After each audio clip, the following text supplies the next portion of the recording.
85% out of 301 people so far have voted for Eric Ten Hag staying at Manchester United. Meanwhile, just 7% back Thomas Tuchel. The surprise for me is that Gareth Southgate, who is favored by Ineos, has only got 2% of those of you who have responded to our poll on the United Hotspot backing him. Will Ineos listen to the voice of the many and keep Eric Ten Hag, or don't they care? Meanwhile, Sofyan Amrabat could be staying at Manchester United as per the latest report coming through from the club. As well, I've got an update on Bruno Fernandez, the captain, and the bromance going on between him and Joao Neves.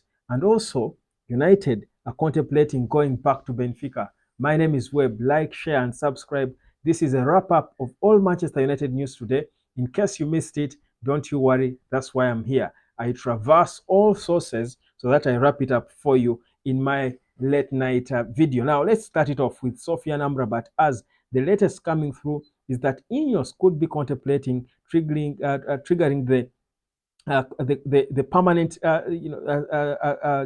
clause in the loan deal that Man United had with Fiorentina. They could be they are said to be contemplating triggering it, meaning we could add Fiorentina about 15 million pounds and get Sofyan Amrabat on a permanent. And honestly, I mean, if we've, like I told you in the previous video, if we have offered a new contract, a contract extension to Johnny Evans, would it shock you that we'd want Sofyan Amrabat?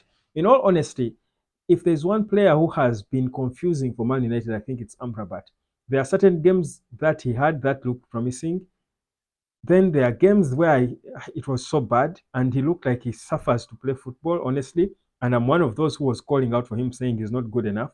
But his last games, and I'm one of those who loves to judge people by their last performance, not being stuck in the past. If someone has worked and improved, I think it is only right that you credit them for how they have performed in their last game, because they have put in the hard work to get better. That's why I cannot judge Harry Maguire based on how bad he was so many months ago. So, judging by that, for me, spending an extra 15 million pounds to get Sofyan Amrabat permanently wouldn't be a bad deal, because remember we already paid about 8 million pounds for him. The clause was about 22 million pounds thereabouts. So we need to add them about 15 if we are to get him permanently. I think for me, the fact that he has been there for a while, it wouldn't be bad. In any case, remember we are said to have already approached Benfica with about 51 million pounds to try and get Joao Neves. This is a player who has got a buyout clause of about 102 million pounds. That's 120 million euros. Now, if Neves came in as the first choice longer term signing, I think for that amount of money, I think for Amrabat to be the deputy, I think wouldn't be bad for us to spend on him about 20, a total of about 22 million pounds. I think that would be decent business. But what we are getting now is that United are contemplating going back to Benfica. We are insistent on signing Joao Neves, who I've already said for me is my first priority to replace Casemiro. So it is said that United are putting together again a bid to go back to Benfica and try to interest them with an improved bid of believed to be about 85 million euros. That's what they say. That's including add-ons. The first 75 that would end up in 85 million if we include add-ons, according to what we are gathering now. I think for me, this shows United is probably having more sane valuations of players. If Benfica were rating Joao Neves at 102 million pounds and we are bidding 50 million, half of that, I think it's good. They can, I mean, their partner should be around 70 or 65 or thereabout. I think we can get him for 65 with add-ons of about 10 or 15 to make it 80 tops. So for me, I think that would be decent business, not just splashing cash for no absolute reason. So there we are. We are making progress in terms of players. I told you earlier that Johnny Evans, of course, already they have presented an offer to him, according to again reports we are getting. They have presented an offer for him to stay for a further 1 year. It seems Ineos have decided, really have seen that they don't have so much money to spend, and the plan for them is to either work with what they have and just trim it down and seal those who are there, but perhaps not exactly settle them, then try to add a few more players, because there might not be so much money to spend. But also, I think that's the right thing to do. The right thing to do is not buy so many players in one summer. I'm only surprised that a player like Johnny Evans would stay, given his age and the fact the way he came in. But I mean, it wouldn't be that because he played well anyway.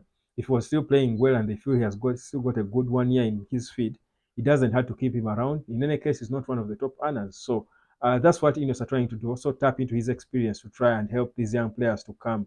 I'm also knowing that Casemiro is most likely going to leave. A player like Johnny Evans perhaps would come in handy for his experience. So that's where Man United is in terms of progress. We've seen Bruno trying to, there are photos of Bruno and Joao Neves all over the place, and it looks like it's intentional. And guys, these PR guys always even spread it to clubs. Perhaps they're preparing us for what's coming. I mean, the way I see images posted all over X of Bruno and Joao Neves in tight corners and talking as if Bruno is giving him instructions, then I mean, it looks interesting and it looks like it's intentional. Like they're trying to send it to prepare us, communicate something. Either the Portuguese national team admin is close to Benfica and they're trying to call Man United. They're trying to send a message, come for this boy, pay us the money, but they're holding out for a lot. They want to rip us off because they know we're Man United. They have forgotten we have a new sheriff in town who does not just give away cash like that in Sir Jim Ratcliffe, but as if they're either calling us or Manu has a hand in it that they know. But it is said that they laughed off the initial offer we had made. Usually, at a time like this, when you're first edging towards the transfers, clubs start with verbal requests, like verbal bids. Just make verbal inquiries about players. This is what we're putting together before they make the formal, the formal bid. So you might wonder why I'm talking about bids being prepared, yet the window is not officially open. So but it's in days. So that's exactly what's happening. So there's a real chance we could say midfield of Kobbie Mainoo, Joao Neves, and Bruno Fernandez at Man United, because I think Ineos have put their heads right now to realize that the first priority they need to be focusing on is a replacement for Casemiro. That's the first player they need to be going for in the summer. Forget about these Michael Olises that we've heard they have been fascinated about for so long. Not that they are bad players. I think in terms of where we need to sort this summer, we need a replacement for Casemiro. We need a centre back, at least one centre back. We need a backup striker for Hoyland. Those are the first positions we need to start with. A left back was so important until Luke Shaw was named in the final squad for England in the Euros, meaning its chances are he will be fit to come and return. If he is, we don't need to sign a left back. Perhaps a backup if Malaysia is not 100, and that should be a cheap option. So I think Ineos are trying to get their act right and do the right moves at the right time. I would be shocked for me if Man United's first signing is Michael Olise. I think that would shock me because whereas we need uh, an impactful forward winger, we need to have two because we lack creativity in the wings. When Garnacho became stale, we're not getting balls from wings. It was Bruno who had to create nearly all chances. If he's not fit, it's either Kobbie turning up. A few times Garnacho does something smart, but not consistently. Bruno was the only consistent chance creator we had. So you need to have wings that are going to work. Have an active right wing creating chances, an active number 10, and an active left wing creating chances. Now, whereas that's important, my feeling is it's not immediate. Ahmad can ably, if there's no money to spend, if the worst comes to the worst, Ahmad can ably start in that position if he's fit. But that's if they don't want to bring back Mason Greenwood. But that's also an option that Ineos are open to exploring. So why then do you rush to spend 60 million quid on Michael Olise, yet you have two centre backs you might want to sign, a holding midfielder, a backup striker. So it's still I think even a right back, by the way, we're not so sorted with the right back. So it's still there. So Ineos are seeming, I think, to put their priorities right.